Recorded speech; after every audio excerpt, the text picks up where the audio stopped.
شاہ محمود قریشی کے خاندان نے اس وقت انڈین یونینسٹ پارٹی کا ساتھ دیا جب قائد اعظم مسلم لیگ کے لیے ووٹ مانگ رہے تھے۔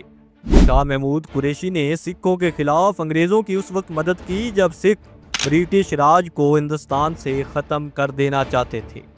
یہی نہیں بلکہ شاہ محمود قریشی تو وائس رائے اور گوروں کو اپنے ہی لوگوں کے راز جا جا کر بتاتے تھے اور بدلے میں روپے، پیسے، جگیر اور باغات انعام پاتے تھے۔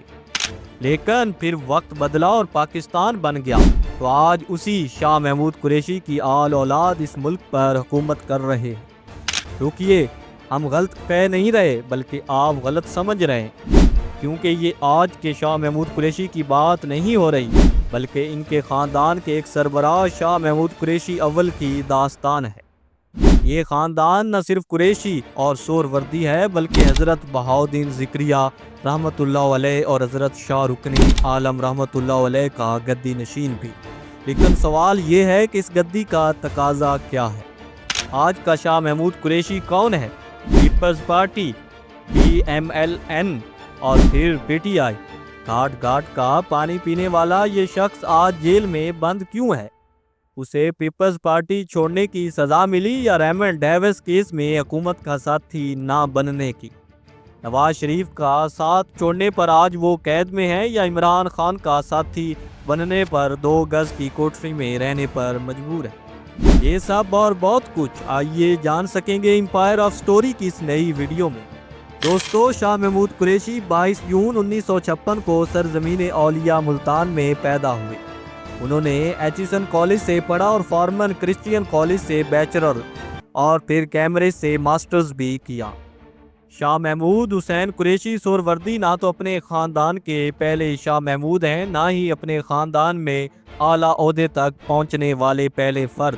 شیخ بہاؤالدین ذکریہ اور ان کے پوتے شاہ رکن عالم کی اولاد میں سے کئی نامی گرامی صاحبان اقتدار لوگ گزرے۔ 1857 کی جنگ آزادی کے وقت اور آج کے شاہ محمود قریشی کے خاندان کے سربراہ کا نام بھی شاہ محمود قریشی ہی تھا۔ BBC کی ریسرچ کے مطابق انہوں نے سکھوں کے خلاف انگریزوں کا ساتھ دیا۔ یہ اس وقت کی بات ہے جب 1840 میں سکھ انگریزوں سے آزادی مانگ رہے تھے۔ حریت پسند احمد خان کھرل کی گرفتاری اور اس علاقے میں پھیلی بغاوت کو ختم کرنے میں بھی انہوں نے اہم کردار ادا کیا۔ شاہ محمود قریشی کے خاندان سے متعلق سر لیپر گریفن نے اپنی مشہور کتاب پنجاب چیفز میں لکھا۔ 1857 میں مخدوم شاہ محمود نے گورنمنٹ کی بڑی اچھی خدمت کی۔ یہ صاحب کمشنر بہادر کو ان تمام ضروری واقعات کی خبر دیتے رہے جو انہیں معلوم ہوتے رہتے تھے۔ ان خدمات کے صلے میں مخدوم شاہ محمود کو 3000 روپے نقد انعام ملا اور 1780 روپے مالیت کی ایک جگیر ملی۔ پھر 1860 میں جب وائس رائے ہند لاہور آیا تو مخدوم صاحب کو ایک باغ 150 روپے سالانہ آمدنی کا عطیہ کیا، جو بنگی والا باغ مشہور ہے۔ یہی نہیں بلکہ 1940 میں جب مارکت الارا انتخابات ہوئے تو قریشی خاندان نے مسلم لیگ کی بجائے یونینسٹ پارٹی کا ساتھ دیا۔ اس وقت قریشی خاندان کے گدی نشین مخدوم مرید حسین قریشی تھے، جبکہ ان کے بھتیجے میجر عاشق حسین قریشی یونینسٹ پارٹی کے امیدوار تھے۔ خیر، یونینسٹ پارٹی کو شکست ہوئی اور مسلم لیگ جیت گئی اور قیام پاکستان کی راہ ہموار ہوئی۔ دیکھا جائے تو اس وقت یہ خاندان غلط کشتی پر سوار تھا۔ خیر، بات کہاں سے کہاں جا نکلی۔ شاہ محمود قریشی ان دنوں شیخ بہاؤالدین ذکریہ اور حضرت شاہ رکن عالم کے مزاروں کے گدی نشین ہیں۔ انہیں یہ عہدہ اپنے والد سے ملا۔ نہ صرف یہ بلکہ سیاست بھی انہیں اپنے والد ہی سے ملی۔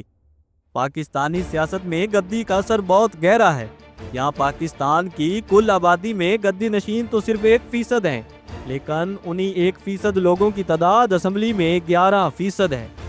یعنی یا تو یہی گدی نشین اور ان کے بیٹے اور پوتے سیاست کے ایوانوں تک جاتے ہیں، یا پھر یہ لوگ گدی نشین جس کی سپورٹ کریں وہ لوگ حکومت بناتے ہیں۔ شاہ محمود قریشی نے اپنی سیاست کا آغاز جنرل ضیاء الحق کے دور میں کیا۔ اس وقت ان کے والد ضیاء الحق کے قریبی دوست تھے اور انہیں پنجاب میں گورنر بھی لگایا گیا۔ 1985 میں شاہ محمود قریشی غیر جماعتی انتخابات میں پنجاب اسمبلی کا حصہ بنے اور 1986 میں مسلم لیگ نواز میں شامل ہو گئے۔ 1988 کے الیکشن میں نواز شریف وزیر اعلیٰ بنے تو شاہ محمود قریشی کو minister of planning and development بنا دیا گیا۔ 1990 میں وہ پنجاب اسمبلی سے منسٹر آف فائنانس بنے۔ مسلم لیگ نون سے ان کی دوستی بس یہیں تک رہی، پھر انہوں نے پیپلز پارٹی کی طرف دیکھنا شروع کیا۔ اب تک شاہ محمود قریشی صرف پنجاب کی وزارتوں میں پھنسے ہوئے تھے، لیکن پیپلز پارٹی نے جب وفاق میں وزیر بنانے کی آفر دی تو بھلا کون پیچھے رہ سکتا تھا۔ شاہ محمود قریشی نے 1993 میں پیپلز پارٹی جوائن کی اور اسی سال الیکشن جیت کر محترمہ بے نظیر بھٹو صاحبہ وزیر اعظم بنی تو شاہ صاحب کو minister of state for parliamentary affairs بنا دیا گیا۔ سن 2000 سے 2002 تک وہ ملتان کے میئر رہے۔ یہ وہ وقت تھا جب ملتان کی کایا پلٹی اور انفراسٹرکچر بہترین ہوا اور دیہات جیسا منظر پیش کرنے والے ملتان پر اب شہر کے آثار نمایاں ہونے لگے۔ 2002 میں جنرل الیکشن ہوئے تو شاہ محمود قریشی جیت تو گئے، لیکن ان پر الزام لگایا گیا کہ انہوں نے اپنی میئرشپ کا استعمال کر کے یہ الیکشن جیتا ہے۔ سیدھے سادے لفظوں میں اگر کہیں تو ان پر اس الیکشن میں دھاندلی کر کے جیتنے کا الزام لگایا گیا۔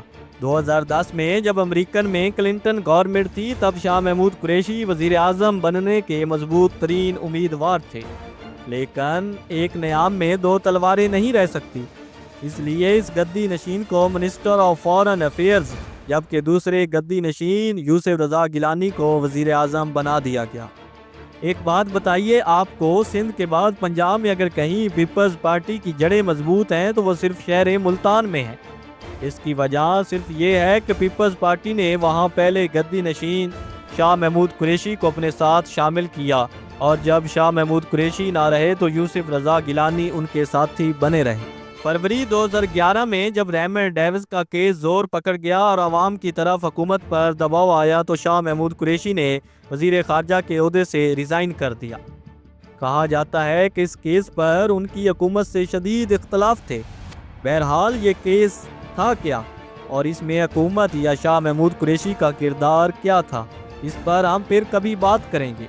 شاہ محمود قریشی نے صرف وزارت خارجہ نہیں چھوڑی بلکہ پیپلز پارٹی بھی چھوڑ دی۔ نومبر 2011 میں انہوں نے پیپلز پارٹی سے لا تعلقی کا اعلان کیا اور کہا کہ میں اس پارٹی کے ساتھ 20 سال سے ہوں۔ تب یہ بے نظیر بھٹو کی پارٹی تھی اور اب زرداری لیگ بن چکی ہے۔ نومبر 2011 تھا، سردی ابھی رخصت ہی ہو رہی تھی، ٹھنڈا موسم تھا لیکن دل میں گرمی باقی تھی۔ بس اسی لیے گوٹکی کے ایک جلسے میں شاہ محمود قریشی نے پی ٹی آئی جوائن کرنے کا اعلان کر دیا۔ پاکستان تحریک انصاف کے لیے شاہ صاحب کی آمد ایک نئی صبح تھی، اس لیے عمران خان نے انہیں ساتھ ہی پارٹی کا وائس چیئرمین بھی بنا دیا۔ 2018 کے الیکشن میں شاہ محمود قریشی جیتے تو عمران خان نے ان کے تجربات کو مد نظر رکھتے ہوئے ایک مرتبہ پھر انہیں وزیر خارجہ بنا دیا، لیکن اب کا وزیر خارجہ 2010 کے وزیر خارجہ سے بہت الگ تھا۔ اسے ایک دبنگ وزیر اعظم کی مکمل سپورٹ حاصل تھی، اس کا لہجہ اور چال چلن کچھ بھی اب پہلے جیسا نہ تھا۔ 20 مئی 2021 کو اقوام متحدہ کی جنرل اسمبلی کا ہنگامی اجلاس ہوا، جس میں اسرائیل اور فلسطین کرائسس پر غور کیا جانا تھا۔ شاہ محمود قریشی نے تبھی CNN کی امریکن رپورٹر بیانہ گولڈریگا کو انٹرویو دیا۔ اس دوران شاہ محمود بولے، اسرائیل اپنے کنیکشن کے باوجود جنگ ہار رہا ہے۔ بیانہ بولی، کون سے کنیکشن؟ شاہ صاحب بولے، ڈیپ پاکٹس، اور پھر اس پر مزید بات ہوتی ہے۔ انہوں نے یکدم پینترا بدلا اور کہنے لگے، میرا مطلب ہے کہ وہ بہت بااثر ہیں اور میڈیا کو کنٹرول کرتے ہیں۔ لیکن اب تیر کمان سے نکل چکا تھا۔ فوراً بیانہ بولی، I would call that an anti-Semitic remark، اور پھر تو جیسے ہنگامہ کھڑا ہو گیا۔ کیا یہودی اور کیا امریکن، ہر ایک جلتے توے پر بیٹھ گیا۔ پھر دن بدلے اور حکومت بدلی اور شاہ صاحب کی قسمت کا ستارہ بھی۔ 20 اگست 2023 میں شاہ محمود قریشی کو سائفر کیس میں اریسٹ کیا گیا۔ سپریم کورٹ نے انہیں رہا کرنے کا حکم دیا تو اڈیالہ جیل کے باہر سے 23 دسمبر 2023 کو دوبارہ گرفتار کر لیا گیا۔ وہ دن اور آج کا دن شاہ محمود قریشی تاحال قید میں ہیں۔ اب دیکھنا یہ ہے کہ وہ کب باہر آتے ہیں۔ کیا کسی ڈیل کے نتیجے میں ان کی رہائی ہوگی یا وہ جھکنے والے نہیں؟ سب سے بڑھ کر یہ کہ مستقبل میں وہ کس پارٹی کے ساتھ رہتے ہیں۔